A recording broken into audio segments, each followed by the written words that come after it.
शुरू हो गया जी। ठीक है जी, लाइव डाल दीजिए। सर लाइव शुरू हो गया सर। ठीक है जी। मंत्री जी, आपके जो परिवहन निगम कर्मचारी है लंबे अरसे से, उनकी कुछ डिमांड्स है, तो वो चाह रहे थे बजट में भी ये उल्लेख का है उसका। आपकी कुछ डिस्कशन भी हुआ है उनसे, उनकी फेडरेशन से बात भी आपकी हुई है और मुख्यमंत्री ने भी कुछ आपको भरोसा दिया। क्या इश्यूज हैं और क्या थोड़ा सा बताएंगे? आपके ध्यान में रहे कि एचआरटीसी के अंदर जो पेंशनर्स हैं, उन पेंशनर्स के बारे में समय समय के ऊपर उनकी डिमांड्स के बारे में बातचीत और चर्चा होती रहती है। और पेंशनर्स एक ऐसा एक समूह हम ये बोल सकते हैं जिनको बुढ़ापे के साथ साथ जिन चीज़ों की आवश्यकता होती है उसको पूर्ण करना सरकार का फर्ज होता है। तो उस विषय पे मैं आपसे बातचीत कर रहा हूं कि हमारे पिछली सरकार के कार्यकाल में हिमाचल पथ परिवहन निगम में कुल 5,379 पेंशनर थे और वर्तमान सरकार में यानी 31/1/2022 तक इनकी जो संख्या है वो बढ़कर 6,904 हो गई है।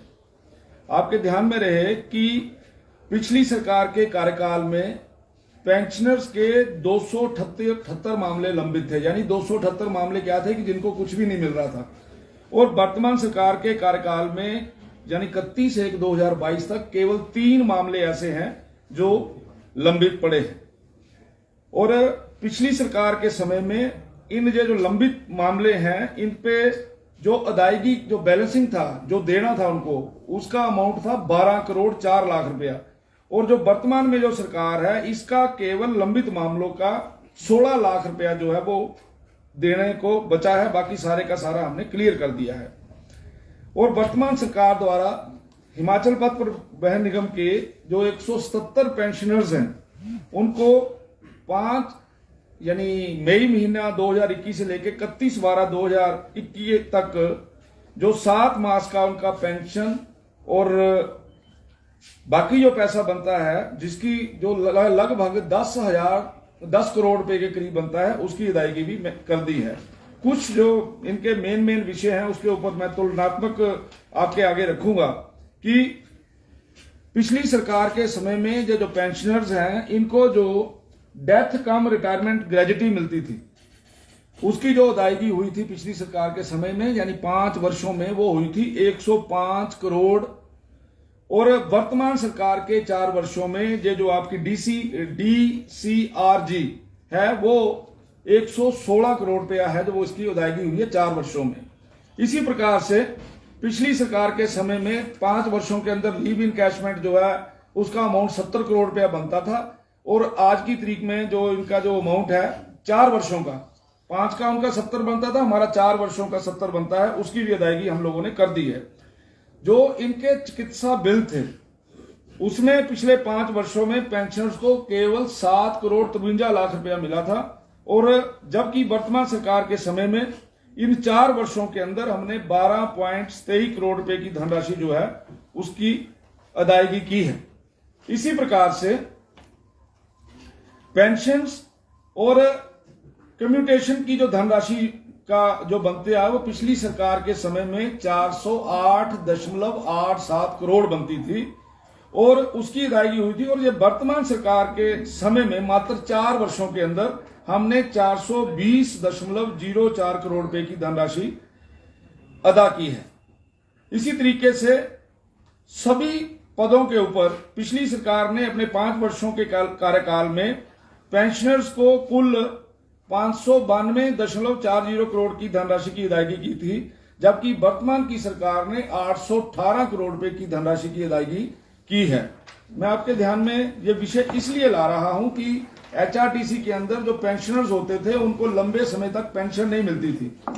और जब वो लंबे समय तक उनको पेंशन नहीं मिलती थी, वो उसके कारण से परेशान होते थे। हमारी सरकार के समय में जितने भी लोगों की, यानी ये जो जनवरी महीने के अंदर भी जो लोग रिटायर हुए हैं, उन लोगों को भी इस मंथ से हम पेंशन देने जा रहे हैं। मेरा केवल आपको ये सारे विषय को बताने का केवल मकसद ये था कि एचआरटीसी के अंदर जो पेंशनर्स हैं, उन लोगों के लिए बहुत बड़ा काम आदरणीय श्री जयराम ठाकुर की सरकार ने किया है। आज की तारीख में भी उनका जो पैसा बनता है वो सारे का सारा पैसा जो है वो हम लोगों ने अदा कर दिया है, और जो बैलेंस बचता वो अगले महीने के में जो है वो अदा कर दिया जाएगा। उसके साथ साथ जो पिछले कल उन लोगों से बात हुई है, जो उनकी डिमांड है कि वो चाहते हैं कि जिस प्रकार से सरकार ने पे रिवीजन किया है सारे के सारे, हमने उनको ये बोला है जिस प्रकार से एचआरटीसी के कर्मचारियों का पे रिवीजन होगा उसी प्रकार के लाभ सभी पेंशनर्स को भी मिलेंगे जिस दिन से हम उस एचआरटीसी के कर्मचारियों को देंगे। इसके अलावा एक विषय और भी है कि इस सरकार के समय में जो पेंशनर्स हैं, चाहे उनका लीव इनकैशमेंट है, चाहे उनका मेडिकल है, चाहे उनके कोई और पैसे हैं, उसमें किसी भी प्रकार की कोई कमी जो है वो रही नहीं है। आपके ध्यान में मैं और लाना चाहता हूं कि किथ एंड किन पॉलिसी में इसी महीने के अंदर 49 लोगों को अलग अलग पदों के ऊपर नौकरी भी दी गई है एचआरटीसी डिपार्टमेंट में। मेरा विषय यही था, और मैं चाहूंगा कि अगर आपने तो सर 49 जो बोल रहे हैं आप जॉब दी है, इसमें पीसमील वर्कर भी एडजस्ट किए गए। These are not the piecemeal worker. वो एक अलग किथ एंड किन कौन होता है? किथ एंड किन वो होता है जैसे करना मूल आधार पे रखे जाने वाले लोग। तो करना मूल आधार के ऊपर रखे जाने वाले लोगों में हमने 49 लोग लगाए हैं इसी जो पिछला दिन अभी 15 दिनों के अंदर। पेंशन कब से शुरू हुआ है एचआरटीसी कर्मचारियों का? क्या पेंशन सर, पेंशन ये तो 1971 से चल रहा ऑनवर्ड्स। सर जो पेंशनर्स का एक इशू रहता है कि कई बार उनकी डिमांड रहती है कि जो पहले बातचीत होती है कि 7 तारीख तक पेमेंट उनको हर महीने आएगी, कई बार उनका डिमांड रहती है कि लेट आती है। अभी आपके ध्यान में रहे कि पिछले 6 महीनों से कोई भी पेंशनर कोर्ट में नहीं गया है दरवाजा खटखटाने के लिए कि उनको वो दरवाजा वहां पे खटखटाना पड़े कि हमें पेंशन नहीं मिल रही है। हमने एक कमिटमेंट भी उनसे की है, और दूसरा हमने ये कोशिश की है कि उनको भी पेमेंट, उनको भी पेंशन उसी प्रकार से मिले जैसे एम्प्लॉय को जो तनख्वाह मिलती है उसी तरीके से उनको उन्हीं डेटों के ऊपर मिले, और हम उन सारी चीजों में बड़े अच्छे तरीके से सफल भी हुए हैं। वो जो उनके साथ हुआ वो पिछले कल। और सर एक बोर्ड निगम के जो पेंशनर्स हैं इसमें की एचआरटीसी निगम में है, इनका एक मसला रहता है कि 1999 की जो पेंशन स्कीम है जो 2004 में विड्रॉल हुई उसको इम्प्लीमेंट किया जाए, क्या उसको लेकर कोई बातचीत डिमांड चार्टर? इनके चार्टर ऑफ डिमांड में इस प्रकार का कोई विषय नहीं है। इनके चार्टर ऑफ डिमांड में केवल एक ही विषय है कि हम लोगों को पेंशन टाइम पे मिले। उनका यह विषय है कि हम लोगों का जो लीव इनकैशमेंट बनता है, हमारे जो मेडिकल के बनते हैं वो टाइम पे मिले, और इस सारे काम में हम लोग पूर्ण रूप से जानी वो है जो सक्सेसफुल हुए। एक और विषय भी हमने उनके साथ बोला है कि 31 दिसंबर 2020 तक जितने भी लोग जो सेवानिवृत्त कर्मचारी हैं को जो ग्रेजुटी और लीव इनकैशमेंट है उसका भुगतान करने पर भी सहमति बनी है। तो ये सारी चीजें जो मैं आपके ध्यान में ला रहा हूं, मैं इसलिए ला रहा हूं कि हमने इस वर्ग का विशेष रूप से ध्यान रखा है। पिछली सरकार के समय में जो चीजें इनको नहीं मिल पाती थी, इस सरकार ने बहुत बड़ा लाभ जो है वो इन लोगों को दिया। सर इसके अलावा सत्र चला हुआ है और आज कांग्रेस ने वॉकआउट भी किया, ये आरोप लगा कि तू राग जैसी भाषा कैबिनेट मंत्री वहां पर कर रहे हैं, जो मसले वहां पर रखाए जा रहे हैं, इसको लेकर क्या कहेंगे? वॉकआउट जैसी स्थिति उत्पन्न हो रही है। विपक्ष हर दिन कोई ना कोई बहाना बनाकर बाहर जाने की चक्कर में रहता है। मैं आपके इन सभी चैनलों के माध्यम से पूछता हूं कि आप सबका वहां से हिसाब किताब निकालिए जो बोल रहे हैं, जरा उसमें एक आप कंपैरिजन करेंगे। जिस प्रकार का कंपैरिजन मैं पेंशनर्स का कर रहा हूं इस सरकार का और पिछली सरकार का, सबसे असभ्य भाषा प्रयोग करने वाले कौन लोग हैं? काइंडली लिस्ट आउट करिए उनको। सर कांग्रेस के और विधायक खैर जो लिस्ट आउट करिए इन चीजों को। और मैं तो ये कहता हूं कि यहां पर विधानसभा के अंदर जो इस प्रकार की परिस्थिति कई बार बनती है उसमें विपक्ष प्रमुख रूप से इन सारे विषयों के लिए जिम्मेवार है। सर कोविड के टाइम जो रूट्स बंद हुए थे क्या सारे चल पड़े हैं जो बंद पड़े थे, या भी कुछ रिज्यूम होने और जहां पे सवारियां मिल रही हैं, जहां पे लोगों की डिमांड आ रही है, उन सभी रूटों को चलाया जा रहा है। जहां आज की तारीख में भी सवारी नहीं है, जहां पे डिमांड नहीं है, उन रूटों को अभी नहीं चलाया जा रहा।